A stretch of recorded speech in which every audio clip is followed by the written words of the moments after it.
तो चलिए पहला क्वेश्चन आपसे दिया गया है, श्रीलंका को पहले किस नाम से जाना जाता था? श्रीलंका को पहले किस नाम से जाना जाता था? यहां पर आंसर क्या हो जाएगा? तो चलिए आपका जवाब क्या हो जाएगा? बी नंबर, आपके सीलोन के नाम से जानते थे। क्या? सीलोन के नाम से, जो कि ऑप्शन है यहां पर आपका बी नंबर है। वहीं पर जो आपका श्याम किसे कहते थे? तो थाईलैंड, है ना। यहां पर याद रखिए श्याम किसे कहते थे भाई। चलिए श्याम जो कहते थे वो किसे कहते थे? यहां पर आपके थाईलैंड को यहां पर श्याम कहते थे। हमने आपको इसके पहले वाली वीक क्लास में आपको बताया था, है ना। आगे बताइए कि रोम अर्थात जो नगर है, इटली नगर है, वो किस नदी के किनारे बसा है? रोम जो आपकी इटली नगर में है, ये किस नदी के किनारे बसा हुआ है? यहां पर टू का ऑप्शन क्या हो जाएगा? तो यहां पर देखिए आपके टाइबर नदी के किनारे। किस नदी के किनारे? टाइबर नदी, जो कि ऑप्शन है यहां पर आपका डी नंबर है। अगला है, भारत का सबसे पुरानी हॉकी टूर्नामेंट इनमें से कौन सी है? चलिए बताइएगा कि भारत की सबसे पुरानी हॉकी टूर्नामेंट आपकी कौन सी है? ये आपका है बेटकन कप। कौन सा है? बेटकन कप। याद रखिए भारत में खेला जाने वाला सबसे पुराना फील्ड हॉकी टूर्नामेंट है। ये आपके 1895 में इसको स्थापित किया गया था। तो आपका जवाब हो जाएगा आपका ए नंबर। अगला क्वेश्चन दिया गया है, कर आपसे फ्लाइंग सिख के नाम से किसे जाना जाता है? फ्लाइंग सिख के नाम से किसे जाना जाता है? दोस्तों यहां पर आपको जवाब देना है। आपका जो राइट आंसर हो जाएगा इनमें से क्या हो जाएगा? तो चलिए यहां पर देखिए काफी लोग इसका भी जवाब दे रहे हैं। तो आपकी मिल्खा सिंह को, किसे भाई? मिल्खा सिंह को जाना जाता है। आपका राइट जवाब हो जाएगा यहां पर आपका सी नंबर है, राइट हो जाएगा।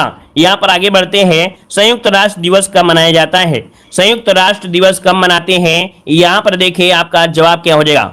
24 अप्रैल या 24 अक्टूबर?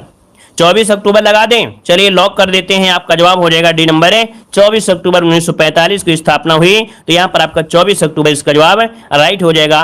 अगला, देश के प्रथम उपराष्ट्रपति सर्वपल्ली राधाकृष्णन का जन्म दिवस के रूप में मनाया जाता है। तो भाई किस रूप में मनाते हैं?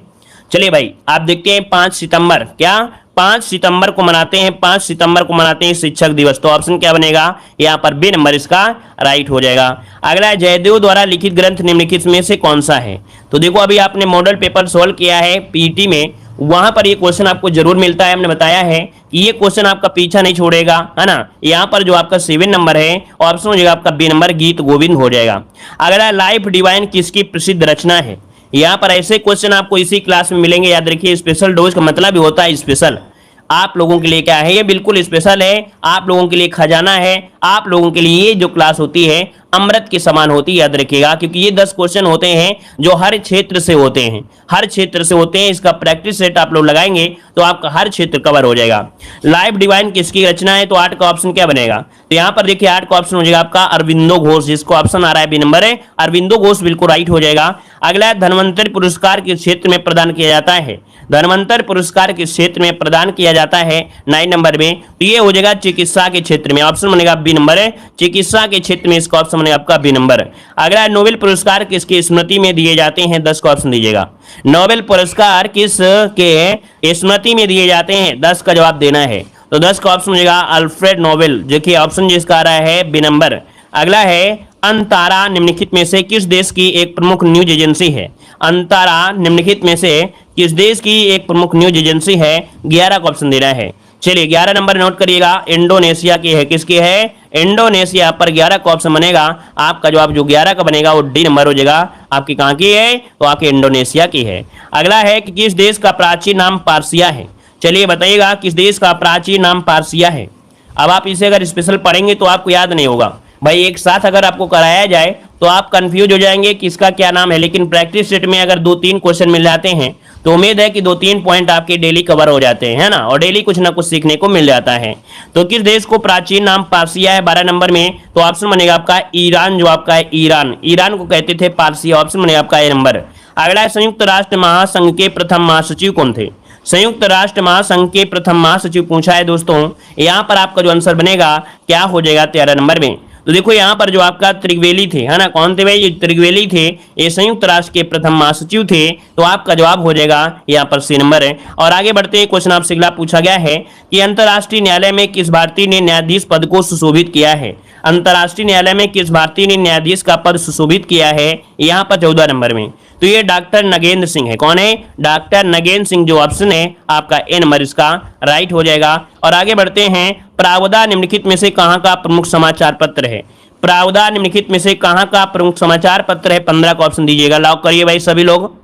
चलिए, ये है आपके मॉस्को, जो कि आपके रूस का है, मॉस्को शहर का है ये समाचार पत्र जो कि प्रावधा है, ये बहुत ही सुर्खियों में रहता है। ऑप्शन यहाँ पर ये नंबर आपका राइट हो जाएगा। अगला, यूनेस्को का मुख्यालय कहाँ पर है? यूनेस्को का मुख्यालय यहाँ पर बताना है, आपका जवाब क्या हो जाएगा? चलिए भाई जवाब दीजिए, यहाँ पर आंसर जो बनेगा क्या बनेगा? तो 16 का ऑप्शन है आपका, ये नंबर हो जाएगा पेरिस हो जाएगा। क्या हो जाएगा? पेरिस इसका ऑप्शन आ रहा है, ये नंबर बिल्कुल राइट हो जाएगा, पेरिस। अगला दिया है, निम्नलिखित में से किसे केकों का देश के उपनाम से जानते हैं? बताइएगा, केकों का देश के उपनाम से जानते हैं, जवाब दीजिए। पिछली बार आपसे भूटान के बारे में पूछा गया था, है ना? पिछली बार आपसे भूटान के बारे में क्वेश्चन आया था कि भूटान को किस नाम से जानते थे। वैसे ही आपको इस बार को भी एक क्वेश्चन जरूर मिलेगा। तो यहाँ पर देखो दिया है, केकों का देश जो कहते हैं वो कहते हैं आपके स्कॉटलैंड को। किसे? स्कॉटलैंड, जो कि ऑप्शन है आपका डी नंबर। अगला है, दुष्यंत कालिदास की किस रचना में मिलता है? दुष्यंत तो है, ये कालिदास की किस रचना में मिलता है? 18 का ऑप्शन दीजिए, क्या हो जाएगा? तो 18 का ऑप्शन डी हो जाएगा, अभिज्ञान शकुंतला में मिलता है। इसका जो है राइट आंसर बनेगा वो आपका डी वाला बनेगा। अगला, एशियाई विकास बैंक का मुख्यालय कहां पर स्थित है? एशियाई विकास बैंक का मुख्यालय कहां पर स्थित है? 19 नंबर में। तो ये भैया आपके मनीला में है। कहां पर? मनीला, जो कि फिलीपींस में है। आपका जवाब जो हो जाएगा यहाँ पर आपका डी नंबर है, राइट हो जाएगा। अगला क्वेश्चन दिया गया है, कह रहा आपसे, शांति का प्रतीक कौन होता है? है तो आप सफेद कबूतर बता सकते हैं। तो आपका जवाब यहाँ पर सी नंबर है, राइट हो जाएगा। क्लियर है भाई? आगे बढ़िए, क्वेश्चन आपसे दिया गया है, कह रहा आपसे, हजार झीलों की भूमि के नाम से किसे जाना जाता है?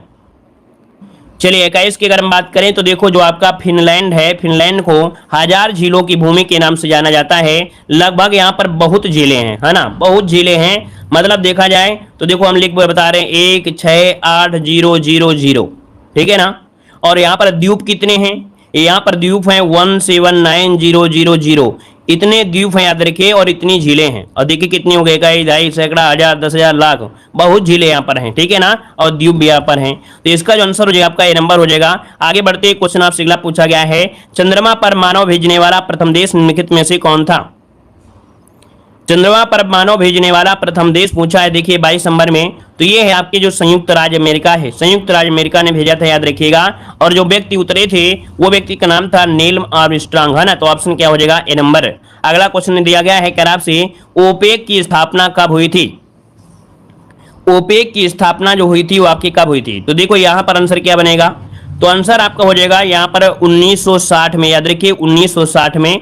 ये सितंबर 1960 में हुई थी। और बगदाद में, कहां पर? बगदाद जो पड़ता है आपके कहां पर है? इराक। तो इराक में आपकी हुई थी, याद रखिए बगदाद में। तो ऑप्शन यहाँ पर ए नंबर हो जाएगा। अगला क्वेश्चन आपसे दिया गया है, बिना ऑक्सीजन के माउंट एवरेस्ट पर चढ़ने वाला प्रथम व्यक्ति कौन है? चलिए यहां पर जो आंसर है आपका राइट आंसर क्या हो जाएगा? 24 नंबर का जवाब देना है। 24 को ऑप्शन में से क्या हो जाएगा? तो ये है आपके कौन? आपके फूदोरजी। क्या है भाई? फूदोरजी। यहाँ पर जो आंसर है वो आपका ए नंबर हो जाएगा, फूदेरजी इसका आंसर है, राइट हो जाएगा। ठीक है, तो आपका जवाब क्या बन गया? ए नंबर इसका राइट हो गया। चलिए आगे बढ़ते हैं। क्वेश्चन आपसे अगला पूछा गया है कि ज्योति किस देश की मुद्रा है?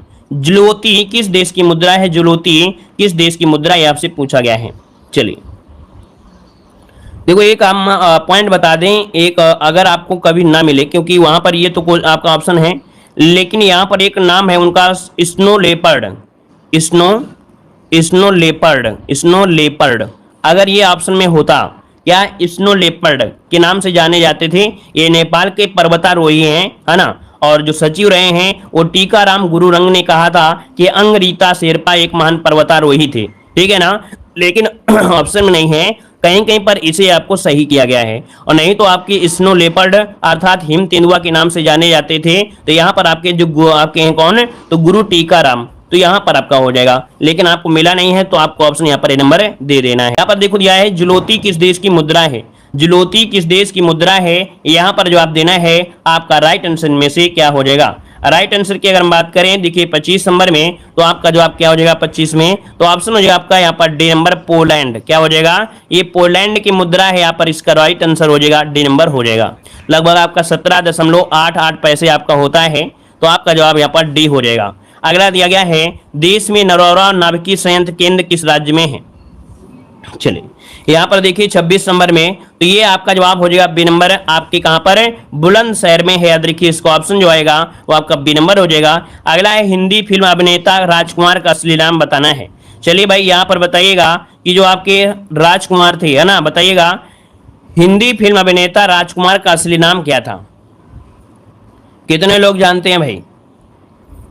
हाथ में चिलिम लगाए रहते थे हमेशा, है ना, क्यों भाई? और इन्हें जॉनी के नाम से जानते थे। याद रखिए यहाँ पर जो 27 का ऑप्शन है वो आपका हो जाएगा भूषण पंडित। क्या? भूषण, कुलभूषण पंडित इनका असली नाम था, कुलभूषण पंडित, कुलभूषण पंडित था। और इनको प्यार से जो लोग रहते थे इनको क्या बोलते थे भाई? यहाँ पर इन्हें बोलते थे जॉनी। क्या बोलते थे भाई? इन्हों प्यार से इन्हें जॉनी के नाम से इन्हें जानते थे। और यहाँ पर ये जो आपके 1940 में थे, 1940 में मुंबई आए थे और मुंबई पुलिस में ये सब इंस्पेक्टर के रूप में काम करने लगे थे। ठीक है, मुंबई में सब इंस्पेक्टर के रूप में काम करने भी लगे थे। याद रखिएगा, तो याद रखिएगा इनका कुलभूषण इनका असली नाम था। प्यार से इन्हें, जिन्हें निक नेम बोलते हैं, निक नेम से इन्हें जॉनी के नाम से बुलाते थे। आगे बढ़ते हैं, क्वेश्चन आपसे अगला पूछा गया है। यहाँ पर कह रहा है प्रोफेसर अमर्त्य सेन को किस वर्ष अर्थशास्त्र का नोबेल पुरस्कार मिला था। तो यहाँ पर देखिए 29 नंबर का जो ऑप्शन है राइट क्या हो जाएगा? 29 नंबर की अगर हम बात करें तो क्या हो जाएगा? चलिए कोई क्वेश्चन छूटा तो नहीं है भाई? 28 नंबर, अच्छा एक क्वेश्चन दिया गया है, भारत रत्न से सम्मानित फिल्म जगत के प्रथम व्यक्ति कौन थे। क्वेश्चन नंबर 28 देखो यहाँ पर छूटा जा रहा था। भारत रत्न से सम्मानित फिल्म जगत के प्रथम व्यक्ति थे सत्यजीत राय, है ना, सत्यजीत राय, जो कि 1992 में ये आपको सम्मानित किया गया था। तो ऑप्शन यहाँ पर ए नंबर हो जाएगा। अगला दिया गया है, कह रहा आपसे प्रोफेसर अमर्त्य सेन को किस वर्ष अर्थशास्त्र का नोबेल पुरस्कार मिला था। तो देखो भाई यहाँ पर जो आंसर है आपका राइट क्या हो जाएगा? चलिए 29 नंबर की अगर हम बात करें तो आपका आंसर में से राइट क्या हो जाएगा? चलिए भाई क्वेश्चन नंबर आपका आ गया है यहाँ पर 29 नंबर में, तो ऑप्शन सी हो जाएगा 1998 में। कब? 1998 में मिला था, ऑप्शन हो जाएगा आपका सी नंबर। अगला है दक्षिण सार्क का जो सदस्य संख्या है वो कितनी है। चलिए 30 का जवाब देना है। यहाँ पर बताना है कि सार्क का जो सदस्य संख्या है वो कितनी है। तो देखो आपको बताया था यहाँ पर ऑप्शन सी हो जाएगा आपका 8, है ना, क्या हो जाएगा? 8 हो जाएगा। क्यों? क्योंकि हमने बताया था 7 तो आपके पड़ोसी देश हो गए जो स्थलीय सीमा से मिले हुए हैं, 2 आपके पड़ोसी देश हो गए जो जलीय सीमा से हैं, है ना, और एक आपका हो गया भारत। क्या हो गया? एक हो गया भारत। कुल कितने हो गए यहाँ पर? 10 हो गए। 10 में हमने आपको बताया था कि जो म्यांमार है ना, म्यांमार को मार मार के चाइना लेके चला गया, है ना। सार्क मछली खतरनाक होती है, तो सार्क मछली को चीन ने मार मार मतलब म्यांमार, तो म्यांमार और मारा किसने? चाइना ने। तो चाइना और म्यांमार चले गए, है ना, मछली खाने। तो यहाँ पर 2 तो चले गए, तो बचे कितने? 8 आपके बचे ना। तो याद रखिएगा कि आपके सार्क संगठन में म्यांमार नहीं शामिल है और आपका चाइना नहीं शामिल है ना। पिछली बार एग्जाम में साफ बिल्कुल इसी प्रकार का क्वेश्चन दिया था कि इनमें से कौन सा आपका देश है जो आपके सार्क का सदस्य नहीं है। तो ट्रिक जिनको याद रही थी तो हमको क्लास में जरूर याद किया था भाई, हमको क्लास में जरूर याद किया था कि सर ने जो बताया था सेम टू सेम वही क्वेश्चन मिल गया। तो यहाँ पर देखिए आपका आंसर हो गया आपका सी नंबर। अगला क्वेश्चन दिया है, निम्नलिखित में से कौन सा प्रकाश वाहनों को रुकने का संकेत देता है। तो देखो यहाँ पर एक क्वेश्चन आपका आ चुका है 31 नंबर में, जैसा कि आपको पिछले एक मॉडल पेपर में जिक्र किया जा रहा था, है ना। यहाँ पर देखो दिया है, कह रहा है रुकने का संकेत जो देता है वो कौन देता है? जो लाल प्रकाश होता है रुकने का होता है ना। यहाँ पर जो आपका हरा प्रकाश होता है वो जाने के लिए होता है, वहीं पर जो पीला प्रकाश होता है वो किसके लिए होता है? तो ठहराव के लिए होता है, ठहराव के लिए होता है। ठीक है, चलिए मतलब ठहराव क्या होता है कि आप अलर्ट हो जाइए, है ना, रुकने के लिए अलर्ट हो जाइए। तो यहाँ पर आंसर आपका बी नंबर हो जाएगा। अगला दिया गया है, आराम हराम है या प्रसिद्ध नारा किसने दिया था। चलिए यहाँ पर जो आप दीजिए आराम हराम है या प्रसिद्ध नारा किसने दिया था, यहाँ पर आंसर आपका राइट क्या हो जाएगा। चलिए यहाँ पर देखिए 32 नंबर की अगर हम बात करें तो ऑप्शन ए हो जाएगा जवाहरलाल नेहरू। क्या? जवाहरलाल नेहरू, ऑप्शन आपका ए हो जाएगा। अगला दिया गया है कि कार्न फ्लावर किस देश का राष्ट्रीय फूल है। कार्न फ्लावर किस देश का राष्ट्रीय फूल है 33 नंबर में। तो आपका जवाब क्या हो जाएगा? सी नंबर जर्मनी का हो जाएगा। क्या हो जाएगा? जर्मनी इसका जो ऑप्शन है, यहाँ पर आंसर आपका सी हो जाएगा। अगला है, निम्नलिखित में से कागजी मुद्रा जारी करने वाला प्रथम देश कौन सा है। चलिए बताइएगा कि निम्नलिखित में से कागजी मुद्रा करने वाला प्रथम देश इनमें से कौन है। तो यहाँ पर देखो आपकी जो चीन ने जारी किया था, अर्थात इसका जो ऑप्शन है वो आपका बी नंबर है, राइट हो जाएगा। यहाँ पर आगे बढ़ते हैं, क्वेश्चन दिया है विश्व उपभोक्ता अधिकार दिवस मनाया जाता है। विश्व उपभोक्ता अधिकार दिवस मनाते हैं, यहाँ पर बताइए क्या हो जाएगा। तो 15 मार्च को मनाते हैं। कब मनाते हैं? 15 मार्च को मनाते हैं। ऑप्शन आपका सी नंबर है राइट हो जाएगा। और अगला दिया है कि जापान की सरकारी रिपोर्ट अथवा प्रकाशन को किस नाम से जाना जाता है। जो जापान की होती है, यहाँ पर जवाब दीजिए, आपका आंसर क्या हो जाएगा। जापान की सरकारी रिपोर्ट यहाँ पर 36 नंबर में, तो ऑप्शन यहाँ पर ग्रे बुक होती है। क्या होती है? ग्रे बुक होती है। ये जो आपकी पीली बुक होती है ये फ्रांस की होती है। कहाँ की होती है? तो आपकी फ्रांस की आपकी होती है। अगला क्वेश्चन दिया गया है कि अफगानिस्तान की संसद को कहा जाता है, अफगानिस्तान की संसद को क्या कहा जाता है 37 नंबर में। तो यहाँ पर ऑप्शन आपका बी हो जाएगा सोरा। क्या कहते हैं भाई? सोरा कहते हैं। ऑप्शन बनेगा आपका बी नंबर सोरा हो जाएगा। अगला है मुखबरात निम्नलिखित में से किस देश की एक गुप्तचर संस्था है। मुखबरात निम्नलिखित में से किस देश की एक गुप्तचर संस्था है 38 नंबर में। तो ये मिस्र की है। कहाँ की है? मिस्र की है। ऑप्शन सी हो जाएगा, मिस्र हो जाएगा। अगला दिया है अफ्रीका देश घाना का प्राचीनतम नाम क्या था। देखिए जो घाना है इससे भी क्वेश्चन आपके बनते हैं। तो याद देखिए अफ्रीका देश है और यहाँ का पुराना नाम था गोल्ड कोस्ट। क्या था भाई? गोल्ड कोस्ट के नाम से जानते थे। ऑप्शन बी हो जाएगा गोल्ड कोस्ट। अगला दिया है एशियन ड्रामा के लेखक आपके कौन है। बहुत अच्छा क्वेश्चन दिया गया है। बताइए भाई एशियन ड्रामा के जो लेखक है वो आपके कौन है। ये है गुन्नार मिर्डल। ऑप्शन बनेगा यहाँ पर बी नंबर है। ऑप्शन आपका बी हो जाएगा। अगला है निम्नलिखित में से किस देश को एम्पायर सिटी कहा जाता है। चलिए बताइएगा किस देश को एम्पायर सिटी के नाम से जाना जाता है। तो देखिए आपका जवाब हो जाएगा यहाँ पर सी नंबर न्यूयॉर्क। क्या? न्यूयॉर्क को द एम्पायर स्टेट के नाम से जाना जाता है। ठीक है, आगे बढ़ते हैं। क्वेश्चन आपसे अगला पूछा गया है निम्नलिखित में से किसे दक्षिण भारत का मैनचेस्टर कहा जाता है। चलिए बताइए किसे दक्षिण भारत का मैनचेस्टर कहा जाता है। चलिए देखिए आपका जो कोयम्बटूर है, कोयम्बटूर को दक्षिण भारत का मैनचेस्टर कहा जाता है। भारत अपने व्यापार में वस्त्र उद्योग के कारण कपास की आवश्यकता को पूरा करने के लिए यहाँ पर ये मैनचेस्टर शब्द जोड़ा गया है। अगला दिया गया है निम्नलिखित में से कौन सा देश एशिया का प्रवेश द्वार कहलाता है। एशिया का प्रवेश द्वार जो कहलाता है वो किसे कहा जाता है। चलिए क्वेश्चन नंबर 43 आपको बताना है, आपका जवाब क्या हो जाएगा।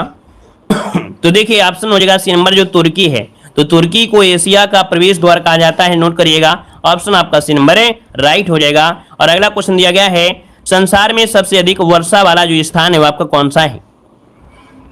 चलिए ऑप्शन क्या बनेगा। यहाँ पर देखिए जो आपका मासिन राम है मेघालय, यहाँ पर दुनिया में सबसे ज्यादा बारिश होती है। याद रखिएगा Guinness book of world record आपके भारत के मेघालय के मासिन राम के रूप में दर्ज किया गया है।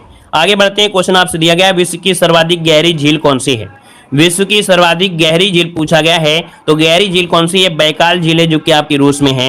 ऑप्शन क्या हो जाएगा आपका सी नंबर, इसका राइट हो जाएगा। जो टिटकाका झील है वो कैसी झील है? एक नौकायान झील है। याद रखिए जो कि दक्षिण अमेरिका में आपकी झील है। विक्टोरिया झील आप जानते हैं कहां पर है? तो आपके अफ्रीका में है, जिससे नील नदी निकलती है आपकी विक्टोरिया झील। और ये सबसे गहरा सागर जो आपका अमृत सागर हो गया। अगला दिया गया है बेसबॉल के प्रत्येक पक्ष में कितने खिलाड़ी होते हैं। बेसबॉल के पक्ष में कितने खिलाड़ी होते हैं, यहाँ पर जवाब दीजिए, आपका राइट आंसर क्या हो जाएगा। चलिए यहाँ पर पूछा है बेसबॉल के एक पक्ष में प्रत्येक पक्ष में कितने होते हैं। तो आपका जवाब क्या होगा भाई? 7 होंगे या 9 होंगे? 7 हो जाएंगे या 9 हो जाएंगे। तो यहाँ पर देखो आपका 46 का ऑप्शन कुछ लोग सी दे रहे हैं, लेकिन याद रखिए बेसबॉल ये अमेरिका का है और इसमें आपके 9 खिलाड़ी होते हैं। किसमें? 9 खिलाड़ी होती है। इसका जो ऑप्शन होगा वो आपका डी हो जाएगा। 9 होते हैं, 9 होते हैं। ठीक है ना, याद रखिए। अगला क्वेश्चन दिया है आइस हॉकी का खेल परिसर कहलाता है। आइस हॉकी का खेल परिसर कहलाता है 47 नंबर में। तो यहाँ पर आपका रिंग होता है क्योंकि रिंग में खेला जाता है, तो रिंग हो जाएगा। अगला यहाँ पर देखो दिया गया है कह आपसे कौन सा पुरस्कार क्रिकेट का ऑस्कर के नाम से जाना जाता है। कौन सा पुरस्कार है जिसे क्रिकेट का ऑस्कर के नाम से जाना जाता है। 48 का ऑप्शन दीजिए, आपका राइट आंसर इनमें से क्या हो जाएगा। तो ये होता है कौन सा भाई? जवाब दीजिए आईसीसी पुरस्कार की शुरुआत। मतलब ऑप्शन जो है आपका ए नंबर इसका राइट हो जाएगा। नोट करिएगा, यहाँ पर आईसीसी पुरस्कार क्रिकेट का ऑस्कर कहलाता है। अगला क्वेश्चन दिया है पद्म श्री पुरस्कार पाने वाले पहले आपके भारतीय अभिनेत्री कौन थी। जिन्हें पहली भारतीय अभिनेत्री बताना है जो आपके पद्म श्री पुरस्कार प्राप्त किए थे। तो यहाँ पर देखिए आपका जवाब क्या हो जाएगा 49 में। तो यहाँ पर आपका जवाब हो जाएगा बी नंबर जो नरगिस दत्त थी, है ना, नरगिस दत्त जो कि ऑप्शन है यहाँ पर आपका बी नंबर। अगला है भाभा परमाणु अनुसंधान केंद्र कहाँ पर स्थित है। भाभा परमाणु अनुसंधान कहाँ पर है 50 नंबर में। तो ये आपके टाम्बे कल्पक्कम जो कि ऑप्शन बनेगा आपका डी नंबर राइट हो जाएगा। भाभा परमाणु अनुसंधान केंद्र कहाँ पर स्थित है। तो देखिए आपका जवाब आ गया है आपके ट्राम्बे, है ना, मुंबई में स्थित आपका है। तो आपका जवाब क्या हो जाएगा यहाँ पर डी नंबर। और यहाँ पर कह सकते हैं किसके नेतृत्व में आरंभ किया गया था, तो ये आपके डॉक्टर होमी जहांगीर भाभा के नेतृत्व में आरंभ किया गया था। तो आपका आंसर क्या हो गया डी नंबर। और इस प्रकार से आपकी जो क्लास थी वो भी आपकी कंप्लीट हो जाती है ना, ये भी इस प्रकार से कंप्लीट हो गई है। चलिए धन्यवाद सभी को, जय हिंद सभी को।